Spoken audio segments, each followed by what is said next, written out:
What's up? Welcome to tubrepairstore.com. Today we're going to be installing an ultimate chip repair kit. Like and subscribe if you like this content. If you have any questions, comment below or give us a call.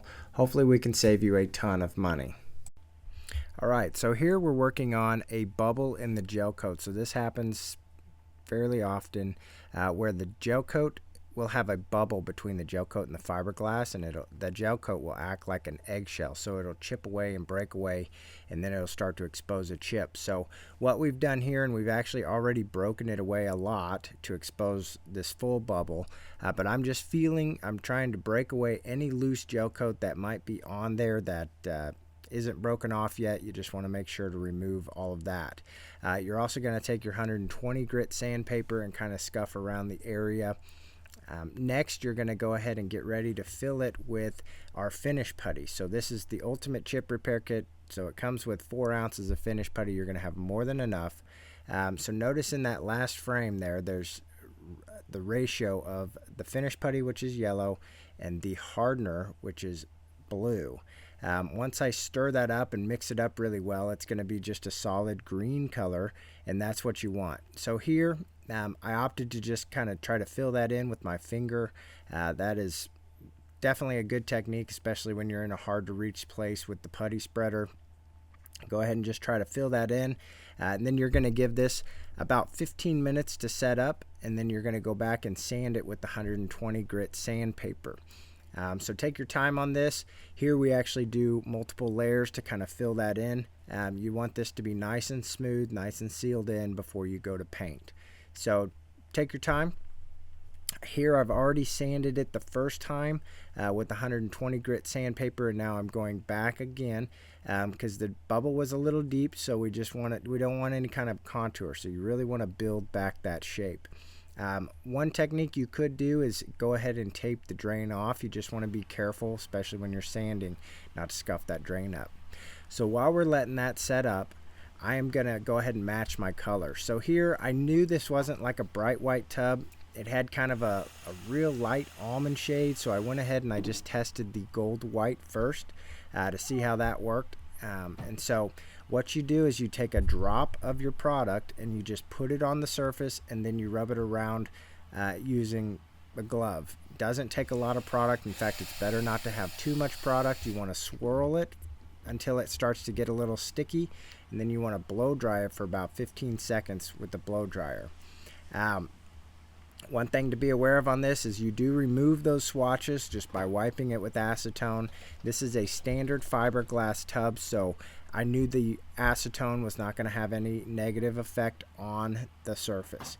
So here I actually ended up using gloss white with just a little bit of almond because that gold white was too dark. So you could have done it a couple of ways. Probably gone gold white with a little bit of gloss white would have possibly reached it, or gloss white with just a little bit of almond to get that darkened down. So if you watch real closely, you'll see that swatch start to fade away as I dry it. That's what you want to look for. You want to look, it's gonna darken slightly as you dry it. So now I've got the good match. I'm happy with it. So I just wipe my swatches off with acetone, and now I'm just gonna fill my batch up. And so I guess I wanted it a little darker, so I went ahead and added a little bit more almond to it. So just take your time on this. It's this is really crucial in making your repair look good, but just do those steps. Add a little color, stir it up, put a drop on the surface, swirl it around until it gets sticky, and then blow dry it, and then see where you're at. That's the process. You just do that over and over again. Each time you add color, you want to test your swatch and see where you're at. Don't add too much stuff at once. You'll start bouncing around, and you won't know what you need to add exactly. So once you get that finished, we're going to go ahead and fill up the pre-vol jar. So don't use those paper mixing cups to measure your product. We actually measure our product in the pre-vol jar. We always recommend having at least 1 ounce of paint resin to start with. That's going to make your measurements easiest. So I'm using the ounce side on the jar. So you see I filled it up to 1 ounce. And then I have The next mark up would be a 1/2 ounce. So I'm not even going to go all the way up to that. Just slightly below that probably. Looks like I went pretty close to that. So just remember, the ratio is 4 parts resin, 1 part catalyst, and 2 parts reducer. So if I have 1 ounce of resin, I want to be between a 1/4 ounce and a 1/2 ounce of catalyst, and between a 1/2 ounce and maybe 3/4 ounces of reducer. So you've got some leeway on that. You just don't want to be under it. You could cause your solution to be a little thick. Now the second thing is really take your time. Notice this is sped up and I am stirring that a lot. So you're scraping the bottom, getting that resin off the bottom and off the walls. You don't want any pure resin in there for your sprayer to suck up. So that's it. Once your coating is ready, you can set that off to the side. Now I'm ready to sand down my repair. Hopefully this will be the final pass. I think we actually end up doing one more pass, but you just want to be sure you're not going to have any little pits or anything in your repair before you spray it, because if you spray it, you may see a pit after you start to spray it. So if that's the case, you can either try to fill that pit in with coating, or you can take off your coating and do another layer of finish putty. So just be careful with that. Take your time. Don't get in a panic if you feel like it's not where you want it to be when you spray your first pass. Just take off what you've done with acetone and then go back and add more finish putty. So, and then get it real clean. I'm just cleaning that up with acetone. Now at this point you want to get your area very clean after you finish your repair. So here you see I noticed there was some pits that I wanted to get filled up. So I went back and I did it again. Take your time on this. You'll have more than enough product to fill chips this size or even quite a bit bigger. 4 ounces of finish putty will go a long way. So just take your time on that. You've got more than enough material to finish this out. And your coating material, you've got more than enough to make this repair. So just be aware of that. Take your time on it. Give it the full 15 minutes before you try to sand this. If you do it too early, it's going to be kind of like muddy, I guess you'd say. Kind of like it's just going to gunk up your sandpaper. It's not going to sand very well.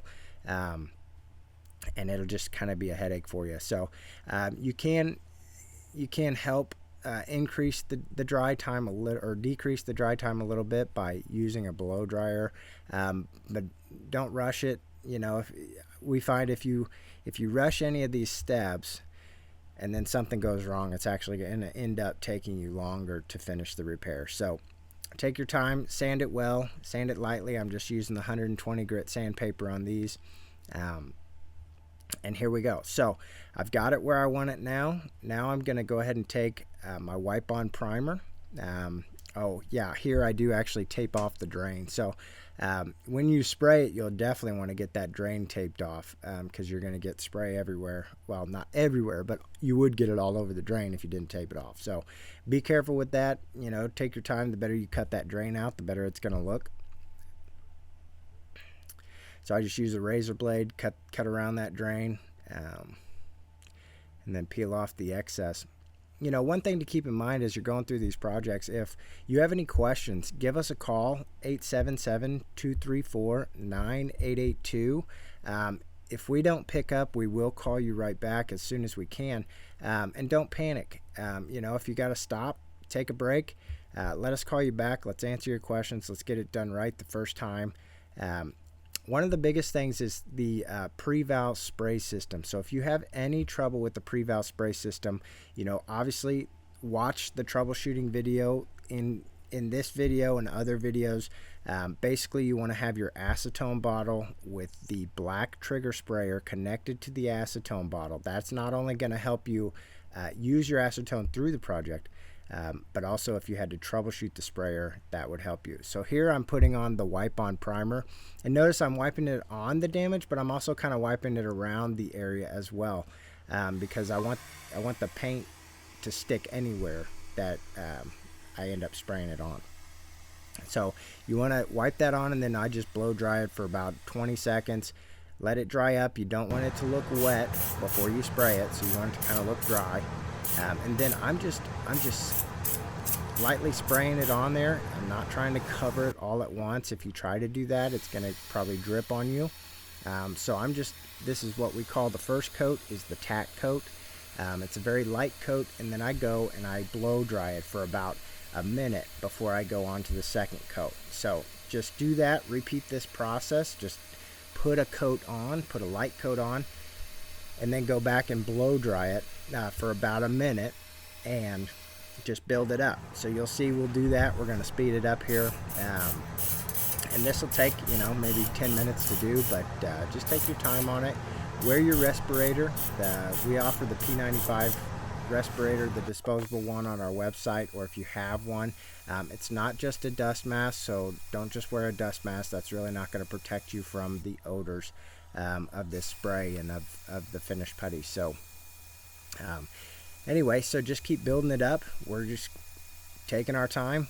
This whole repair could take, anywhere from 45 minutes if you're really efficient with what you're doing. One like this, we ended up doing 3 layers of finished putty, so it probably took quite a bit longer, like maybe an hour and 15 minutes or so. But you should be able to get this done in under 2 hours for sure. And then give it 24 hours to cure before you go back and get it wet. And once you've finished your repair, you've given it 24 hours, you've got the 3 grits of finished sandpaper, the 1000, 2000, 3000 in your kit. You can go back and finish sand any rough areas, and then basically it's ready to go. Just don't use any bleach cleaners on this. That can yellow the coating over time, so that's the main thing. Don't use the bleach cleaners. Other than that, this tub is fixed. So thanks for checking us out, tubrepairstore.com.